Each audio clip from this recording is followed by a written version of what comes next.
सब जनता जब हमारे बेटा के ऊपर तैयार था लेकिन वो ना उखाड़ पाए।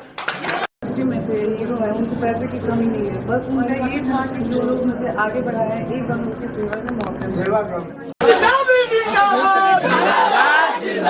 हाय फ्रेंड्स, आई वो यहाँ के वीडियो देख करके आप लोगों को कुछ समझ में आएंगे होगा। अगर नहीं समझ में आए तो प्लीज मेरे वीडियो को लास्ट तक बनाना है, पूरे डिटेल से समझाते हैं। आप लोगों ने देखा ही होगा पवन सिंह माने क्या बोली थी कि पवन सिंह के साथ अगर कौन के साथ पब्लिक आप लोग के साथ रहेगा तो कोई कुछ नहीं बिगाड़ पाए, ऐसे पवन सिंह माने बोली। ऐसे ही अक्षय सिंह के रैली के वक्त आप पवन सिंह को भी टारगेट कर लिया था। मोनालिसा के साथ कानपुर में जब रैली निकला था तभी अक्षय सिंह ने ऐसा शब्द बोल दिया था जिसके कारण पवन सिंह भी गुस्सा हो गए थे। उनके बाद पवन सिंह भी लपेटे में अच्छे से ले लिए थे। आप लोगों ने वीडियो देखा ही होगा, पिछली वीडियो में मैंने बताया था, आप लोगों को बता देना चाहता हूँ।